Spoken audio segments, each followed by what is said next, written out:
विद्यार्थी मित्र, पाठ्यवाक्यात तासाला आपण परिमेय संख्येचं दशांश रूप किंवा दशांश रूपातील दिलेली परिमेय संख्या ही p/q या स्वरूपात कशी मांडता येईल याचा अभ्यास केला. आज आपण अपरिमेय संख्या म्हणजे काय हे आज आपण पाहणार आहोत. अपरिमेय संख्या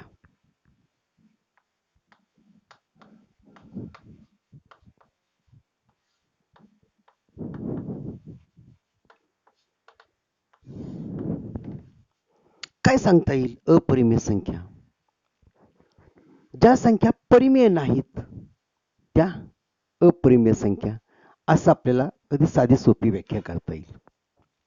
पण अपरिमेय संख्या याचा अर्थ काय. एक संख्या घेतली वर्गमुळात 2 या संख्येचं वर्गमूळ. भागाकार पद्धतीने आपल्याला 2 या संख्येचं वर्गमूळ काढता येईल. 2 या संख्येचं वर्गमूळ आपण सहज काढू शकतो. तर 2 या संख्येचं वर्गमूळ जर आपण काढलं तर ते या पद्धतीने येतं. 1 पॉइंट भागाकार पद्धतीने वर्गमूळ काढलं तर 1.4142 पुन्हा 1 टिंब टिंब टिंब. म्हणजे या ठिकाणी 2 या संख्येचं वर्गमूळ जर मी भागाकार पद्धतीनं काढलं तर त्याचं उत्तर किंवा ती संख्या ही दशांश अपूर्णांकात या पद्धतीने येत असते. म्हणजे या ठिकाणी हे जे या संख्येचं हे जे दशांश रूप आहे, हे दशांश रूप कसं आहे, हे अखंड आहे पण आवर्ती नाही. अखंड आहे पण आवर्ती नाही. आवर्ती याचा अर्थ एक ठराविक अंकांचा गट हा जर पुन्हा पुन्हा येत असता तर त्याला आपण आवर्ती असं म्हणतो.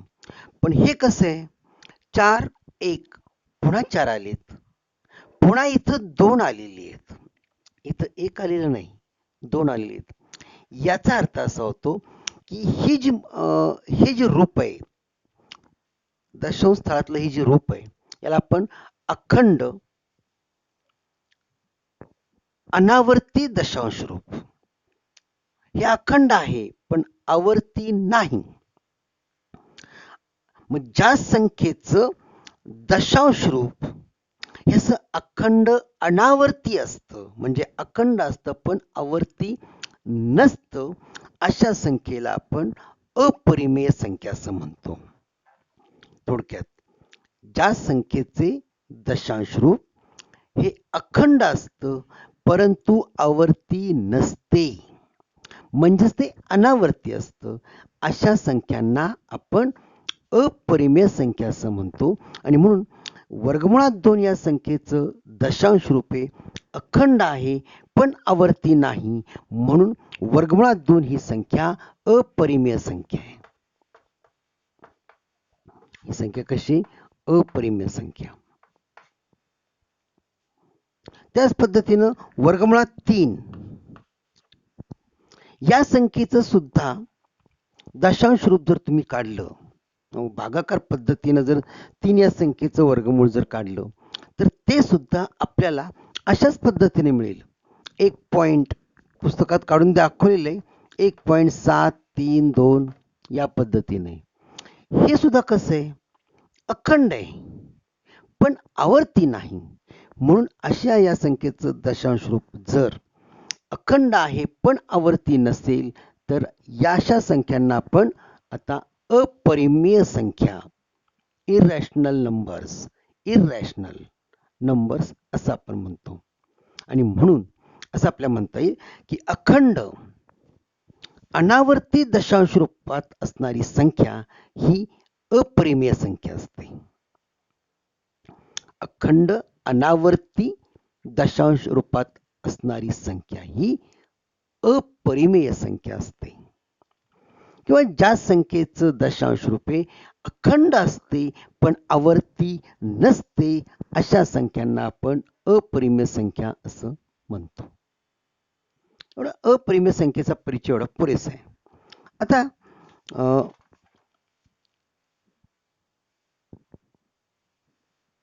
धन परिमेय संख्येचं मूळ हे आपल्याला माहित आहे. कसं काढायचं, भागाकार पद्धतीनं वर्गमूळ कसं काढायचं हे आपल्याला माहित आहे.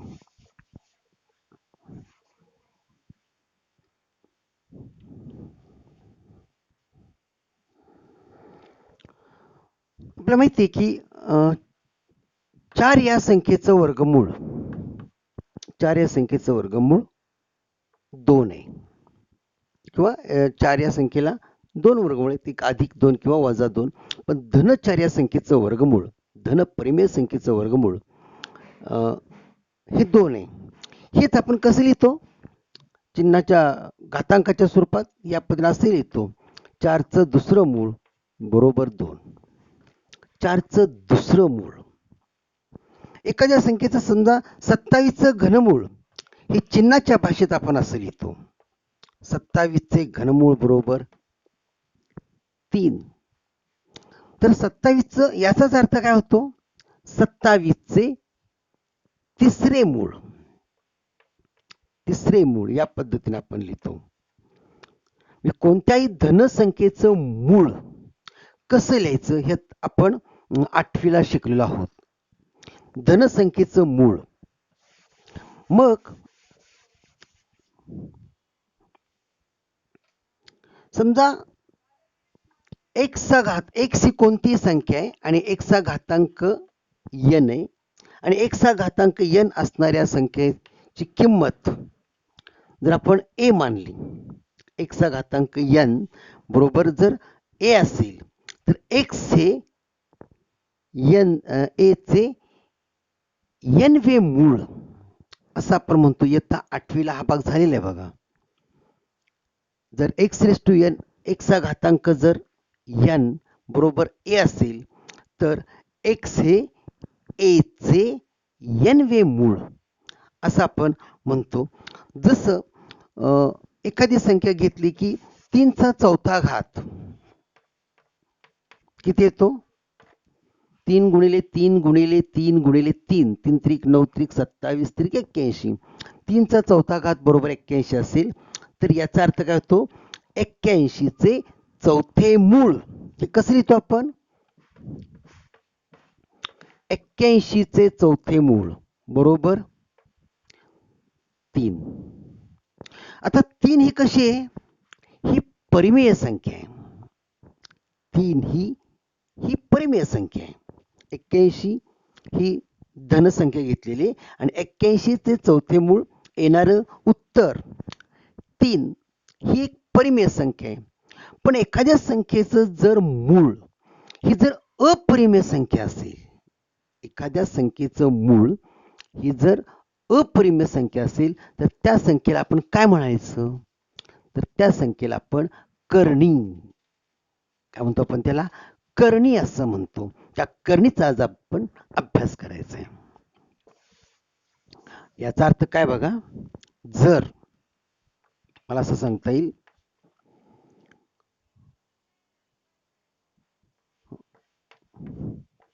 दोन या संख्येचं वर्गमूळ म्हणजे 2चं दुसरं मूळ हे किती आहे, आता आपण पाहिलं तर 1.4142 ही अपरिमेय संख्या आहे. म्हणजे 2 या संख्येचं दुसरं मूळ ही मिळणारी संख्या ही अपरिमेय संख्या आहे. असं जर असेल तर या संख्येला आपण काय म्हणतो, कर्णी संख्या. याला काय म्हणायचं आता, कर्णी. आणि मग ही जी या ठिकाणी ज्या कर्णीची जी इथं किती असतात, कर्णीचे दुसरं मूळ आहे, ह्या 2ला आपण त्या कर्णीची इथं असणाऱ्या 2ला आपण त्या कर्णीची कोटी असं म्हणतो. आणि म्हणून आपल्याला आज नवीन जो भाग आपण घेतोय कर्णी. कर्णी ही एक प्रकारची संख्या आहे की ज्या संख्येची किंमत ही अपरिमेय संख्या येते, त्या संख्येला थोडक्यात आपण करणी संख्या असं म्हणतो. लिहून घ्या म्हणजे लक्षात येईल. करणीची व्याख्या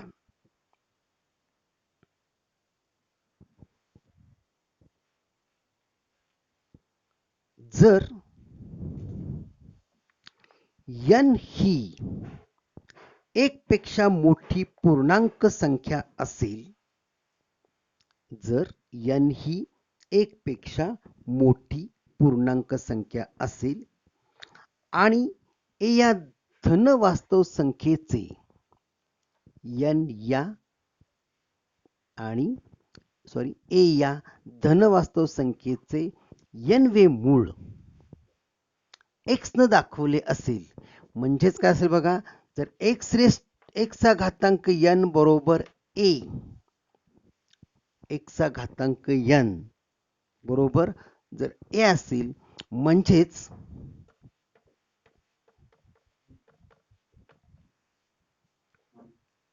a चे n वे मूळ, a चे n वे मूळ बरोबर x.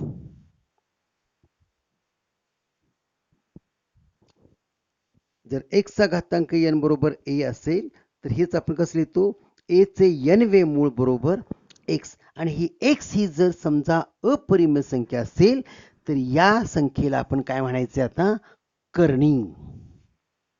या संख्येला आपण काय म्हणतो, करणी.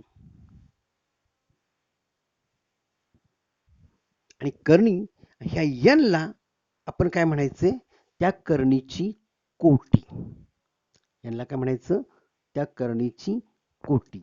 आता जर n ची किंमत जर 2 असेल तर त्याला आपण वर्ग करणी असं सुद्धा म्हणतो. जर n ची किंमत या अशा करणीमध्ये जर n ची किंमत जर 2 असेल तर अशा करणीला आपण काय म्हणतो, वर्ग करणी. आता ह्या करणीचं सोपं रूप म्हणजे एखादी करणी, समजा ही एक करणी घेतलेली, उदाहरणार्थ 48चं दुसरं मूळ, ह्या करणीची कोटी किती आहे, ही करणी आहे. म्हणजे या संख्येचं जे उत्तर येणार आहे, 48चं वर्गमूळ येणार आहे, ही अपरिमेय संख्या असणार आहे.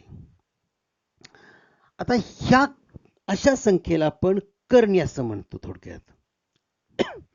आणि या करणीची कोटी किती, करणीची कोटी याचा अर्थ या ठिकाणी कोणती संख्या सांगा, या चिन्हामध्ये इथं 2 आहेत, या 2 ला आपण काय म्हणतो, त्या करणीची कोटी. म्हणजे या करणीची कोटी झाली 2. आता या करणीला आपल्याला जर सोपं रूप द्यायचं असेल तर कसं सोपं रूप देतील बघा. तर या 48 ही संख्या मला अशी लिहिता येईल, आपण 48चे असे 2 अवयव सांगूया किंवा 2 संख्या सांगा की यांचा गुणाकार 48 येतो आणि त्यातल्या एका संख्येचं आपल्याला वर्गमूळ निघालं पाहिजे. म्हणजे 48 ही संख्या गुणाकाराच्या स्वरूपात मला कशी लिहिता येईल, तर 16 गुणिले 3. 16 गुणिले 3 48.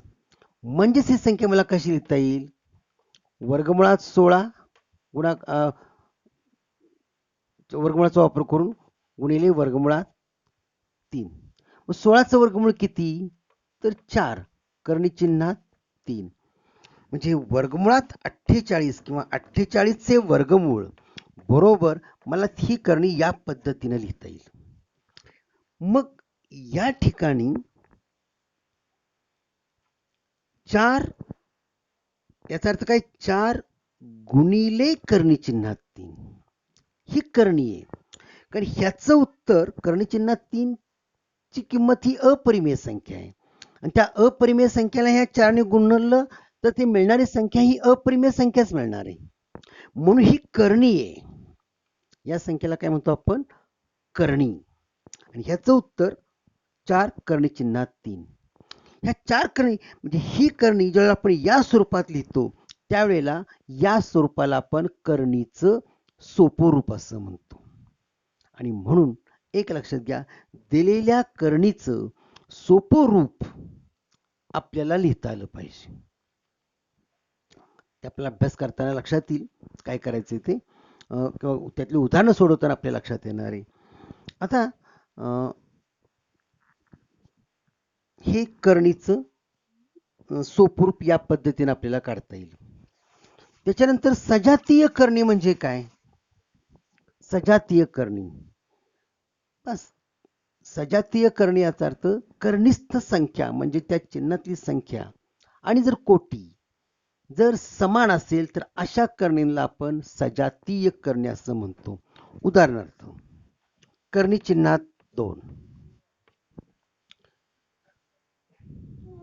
5 करणी चिन्हात 2, 9 करणी चिन्हात 2, ह्या सगळ्या करणी ह्या सजातीय करणी आहेत. याचा अर्थ या ठिकाणी जी या करणीची जी कोटी आहे ही कोटी समान आहे आणि ह्या कर्णिस्थ संख्या म्हणजे ह्या चिन्हाच्या ही आतली संख्या आहे ही संख्या प्रत्येक ठिकाणी समान आहे आणि या तिन्ही करणींची कोटी सुद्धा समान आहे म्हणून अशा करणींना आपण सजातीय करणी असं म्हणतो. म्हणजे या ओळीत लिहिलेल्या त्या तिन्ही करणी ह्या सजातीय करणी आहेत. मला आणखी एक उदाहरण लिहिता येईल असं समजा 5 करणी चिन्हात 11, 9 किंवा असं जर लिहिलंय मी 5 11चे घनमूळ किंवा 9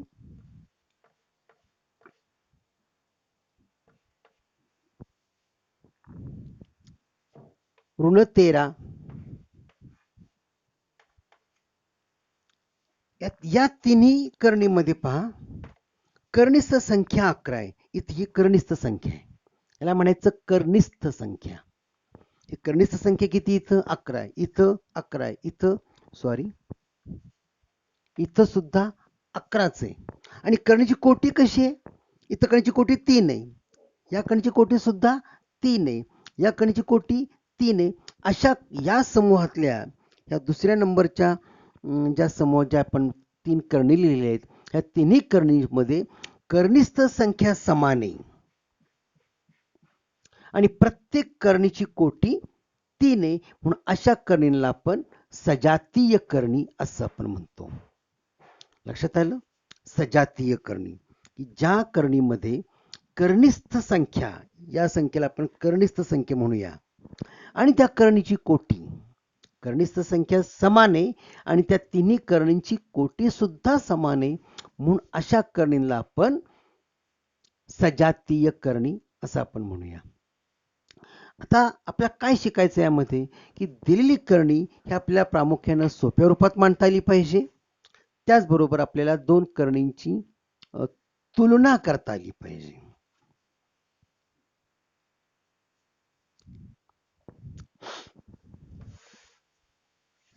करणींची तुलना कशी करायची ही आपण बघूया.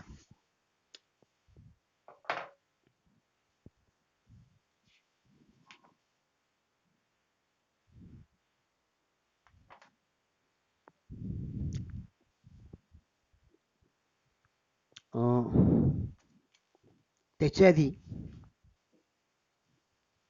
करणीवरील क्रिया, करणींची तुलना, सराव संच 2.3 मध्ये जवळजवळ 9 उदाहरणं आहेत आणि 9 वेगवेगळ्या प्रकारची उदाहरणं आहेत. ह्या 9 वेगळ्या प्रकारची उदाहरणच आपण सोडूया म्हणजे लक्षात येईल की करणी म्हणजे नक्की काय आणि करणीवर वेगवेगळ्या क्रिया कशा करायच्या. या प्रश्न पहिला, सराव संच 2.3. उदाहरणं सोडवत असतानाच आपल्याला करणीवरील क्रिया किंवा करणींची तुलना कशी करायची हे आपल्याला लक्षात येईल. करणी याचा अर्थ कळलेला आहे. करणी याचा अर्थ काय? दिलेल्या संख्येचं दशांश रूप हे जर अपरिमेय संख्येत असेल तर त्या दिलेल्या संख्येला आपण करणी असं म्हणतो थोडक्यात. आणि त्या करणीची कोटी म्हणजे त्या संख्येचं त्या मूळ. प्रश्न पहिला असा आहे, 5 नंबर 30 सराव संच 2.3. 5 नंबर 30 वर सराव संच 2.3 आहे. हे सर्व प्रश्न कशा पद्धतीने सोडवता येतील याचा आपण जरा चर्चा करूया. पुढील करणींची कोटी सांगा. सोपा प्रश्न आहे. पुढील करणींची कोटी सांगा. करणी अशा दिलेल्या आहेत. एका बाजूला मी करणी लिहितो आणि एका बाजूला त्या करणीची कोटी.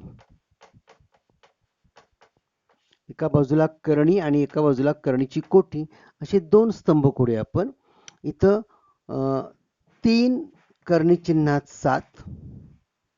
मग पहिली करणी अशी दिलेली आहे.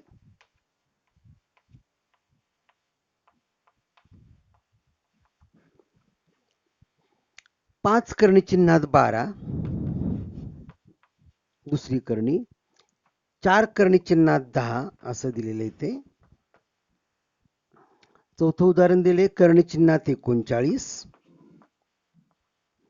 आणि 5वं उदाहरण दिले 3 करणी चिन्हात 18. आणि या उदाहरणामध्ये आता आपल्याला प्रत्येक ठिकाणी करणीची कोटी ओळखायची. सराव संच कळला ना की तुम्हाला त्यातली करणी म्हणजे नक्की काय, करणी संख्या म्हणजे काय हे तुमच्या लक्षात येईल. आता पहिली करणी बघा. 3 करणी चिन्हात 7.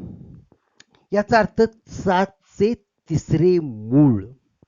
याचं जर तुम्ही उत्तर काढलं, 7चं तिसरं मूळ जर काढलं तर ती अपरिमेय संख्या आहे. म्हणून अशा संख्येला आपण थोडक्यात करणी असं म्हणतो. आता या करणीमध्ये 7 ही कर्णिस्थ संख्या झाली. 7 काय झाली? ही कर्णिस्थ संख्या. आणि 3 ही झाली त्या करणीची कोटी. 3 काय? त्या करणीची कोटी. म्हणून ह्या करणीची कोटी झाली 3. दुसऱ्या करणीमध्ये 5 हा 5 गुणिले कर्णिस्थ 12. हे वाचन कसं केलं बघा मी. 5 वाचन असे करणार मी. 5 कर्णिस्थ 12. याचा अर्थ 5 गुणिले कर्णिस्थ 12. हा 5 काय आहे?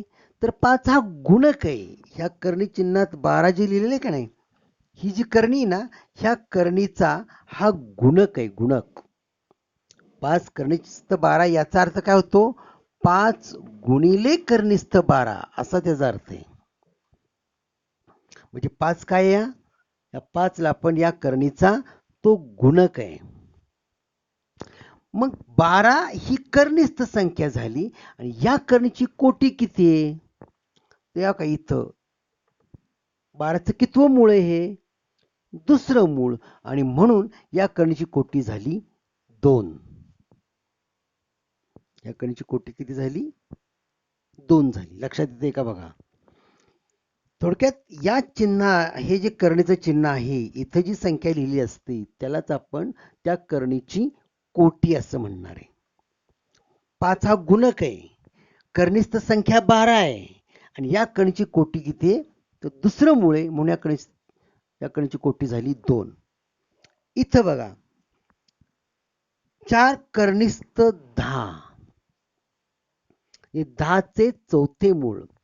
आता या संख्येला, ह्या करणीला इथं गुणक काहीच दिलेलं नाही. याचा अर्थ 1 आहे बरं का. इथं 1 आहे. 1 गुणिले 4 कर्णिस्थ 10 असं आपण याचं वाचन करणार आहे. 4 ला काय म्हणायचं? तर त्या करणीची कोटी. ही 4 काय? करणीची कोटी आहे. आणि 10 ही ती कर्णिस्थ संख्या आहे. ह्या करणीची कोटी झाली 4. सांगा या करणीची कोटी इथं किती आहेत? 39चं दुसरं मूळ आहे. म्हणून ही या कणीची कोटी झाली 2. ह्या कणीची कोटी झाली 3.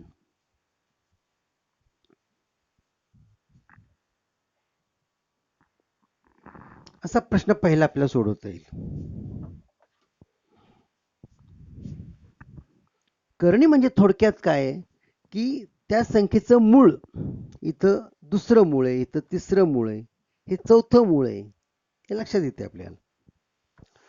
प्रश्न क्रमांक 2 बघा. प्रश्न क्रमांक 2 काय दिलेला आहे? तर पुढीलपैकी कोणत्या संख्या करणी आहेत ते लिहा. पुढीलपैकी कोणत्या संख्या करणी आहेत ते लिहा. सराव संच 2.3 बघताय ना आपण. पान नंबर 30 वरचा सराव संच 2.3 आपण सोडवतोय, लक्षात घ्या. पुढीलपैकी कोणत्या संख्या करणी आहेत ते सांगा. बघ, मी संख्या लिहितो आणि या बाजूला करणी आहे किंवा नाही.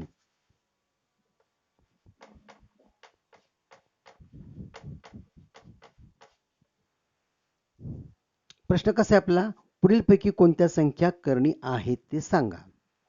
पहिलं उदाहरण दिले 3 कर्णिस्थ 51.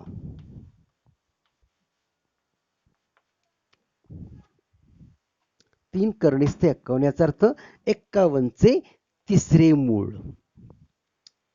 आता ही करणी आहे का नाही हे कसं ओळखायचं, तर करणीची कोटी कळली आपल्याला. करणीची कोटी किती इथं 3 आणि कर्णिस्थ संख्या किती तर 51. आता ही करणी आहे का नाही कसं ओळखायचं. 51चं तिसरं मूळ आपल्याला माहिती आहे का हो. 51 या संख्येचं तिसरं मूळ किंवा या करणीला तुम्हाला सोपं रूप देता येईल. 51च्या अवयव 17 त्रिक 51, 17 गुणिले 3 म्हणजे मला असे लिहिता येईल ही संख्या 3 17 गुणिले 3. पण ह्यापैकी 17 किंवा 3चं तिसरं मूळ आपल्याला माहिती आहे का नाही. म्हणजे या करणीचं उत्तर ही अपरिमेय संख्या येणारी आणि म्हणून ही करणी आहे. ही करणी आहे. दुसरं काय दिलंय बघा, 4 कर्णिस्थ 16. याचा अर्थ 16चे चौथे मूळ. याचं उत्तर 16चे चौथे मूळ किती, 16चे चौथे मूळ 2 येतं. कसं बघा, मला ही कसं लिहिता येईल, 4 कर्णिस्थ 16 ही संख्या कशी लिहिता येईल मला 2चा चौथा घात असं लिहिता येईल. 2चा चौथा घात म्हणजेच त्याचं उत्तर मला कसं लिहिता येईल बघा, हे 2चा चौथा घात आणि त्याचा घातांक 1/4 गेलेले शिकले बघा. 2चा चौथा घात आणि त्याचा घातांक 1/4, ह्या 4ला 4 जातील म्हणजे ह्याचं उत्तर किती येणार आहे 2 येईल. म्हणजे या हे जी संख्या दिलेली आहे ह्याचं उत्तर ही परिमेय संख्या लिहिलंय आहे. आणि जर परिमेय संख्या येत असेल तर याचा अर्थ ही करणी नाही. म्हणजे दिलेल्या करणीला या पद्धतीनं सोपं रूप द्या. येणारं उत्तर ही जर परिमेय संख्या येत असेल तर ती मूळची संख्या ही दिलेली आहे ही करणी होणार नाही. करणी नाही का नाही, आणि याचं उत्तर परिमेय संख्या. ह्याचं उत्तर अपरिमेय संख्या आहे म्हणून ही करणी आहे. इथं 4 कर्णिस्थ 16 म्हणजे 16चे चौथे मूळ किती येतं हे सोडवलं आपण तर किती येतं हे 2 येतं. म्हणून ही करणी नाही. आणि ही आकडेमोड आपण गेल्याशी शिकलोय. जर करणीची कोटी आणि या संख्येचा घातांक जर सारखाच असेल, इथे 4 आहेत आणि आतला घातांक सुद्धा 4 आहेत, हे 4 याचा अर्थ चौथं मूळ आणि 4 याचा अर्थ घातांक, म्हणजे हे पण असंही लिहितो आणि याचं उत्तर मग असं येतं. म्हणून ही संख्या परिमेय संख्या मिळाली आणि म्हणून ज्या संख्येचं उत्तर ही परिमेय संख्या येईल ती करणी असणार नाही. तिसरं बघूया, 5 करणी चिन्हात 81. 5 करणी चिन्हात 81 ही करणी आहे का नाही कसं ओळखायचं हे, ह्याचं उत्तर आपण ह्या करणीला सोपं रूप देऊया. कसं लिहिता येईल हे, 5 करणी चिन्हात 81 म्हणजे 3चा चौथा घात. 81 म्हणजे 3चा चौथा घात. मग इथं 5 आहेत इथं 4 आहेत, हे एकमेकाला जाणार नाहीत. इथं काय झालंय बघा, करणीची कोटी आणि या दिलेल्या संख्येचा घातांक सारखाच आला म्हणून ह्याचं उत्तर एवढंच आलं 2. इथं काय झालं बघा, करणीची कोटी 5 आहे आणि इथला 3चा घातांक 4 आहे. म्हणजे ह्याचं उत्तर काय येणार आहे? तर ह्याचं उत्तर येणार आहे अपरिमेय संख्या आणि म्हणून ही करणी आहे. याचं उत्तर आपल्याला काढता येणार नाही. याचं उत्तर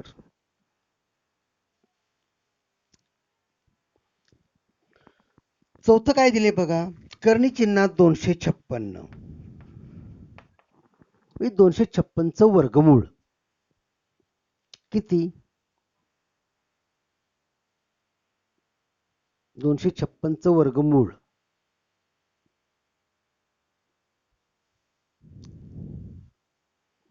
किती येतं?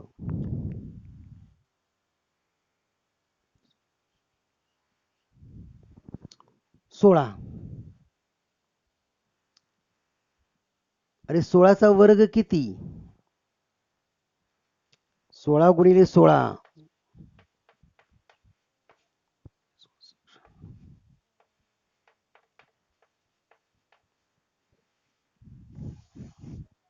म्हणजे 256चं वर्गमूळ किती येतं? 16. ही 16 ही काय झाली? परिमेय संख्या आहे आणि म्हणून या संख्येचं दुसरं मूळ ही परिमेय संख्या मिळाली आणि म्हणून ही करणी होणार नाही.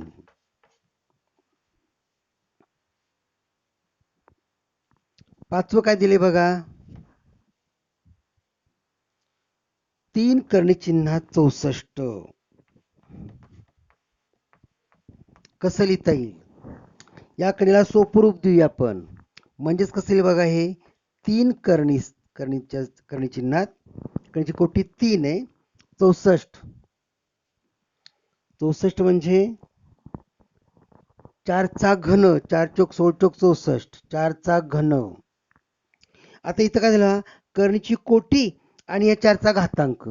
कोटी आणि घातांक समान आला की याचं उत्तर येतं मूळची संख्या म्हणजे 4. म्हणजे 4 ही काय झाली? परिमेय संख्या झाली आणि म्हणून ही करणीची संख्या नाही. बघा, जर तुम्ही निरीक्षण केलं तर पुढीलपैकी कोणत्या करणी आहेत आणि कोणत्या करणी नाहीत हे तुमच्या लक्षात आलं असेल. दिलेल्या संख्येला सोपरूप द्या, करणीला सोपरूप द्या. सोपरूप दिल्यानंतर येणारं उत्तर जर परिमेय संख्या आली तर ती करणी नाही.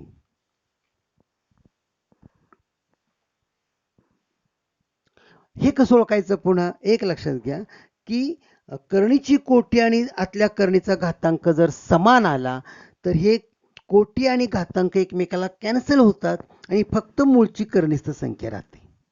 आणि नुसती करणीस्थ संख्या राहिली तर याचा अर्थ ती परिमेय संख्या आहे आणि परिमेय संख्या उत्तर आलं तर ती करणी होणार नाही. अशा पद्धतीनं आपण सर्वसंच 2.3 पहिले 2 प्रश्न पाहिलेत. ते पुन्हा एकदा पुन्हा व्हिडिओ पहा आणि समजतोय का पहा. शंका असेल तर जरूर फोन करा. आपण उद्याच्या तासाला सजातीय करणी आणि विजातीय करणी म्हणजे काय याचा अभ्यास करू.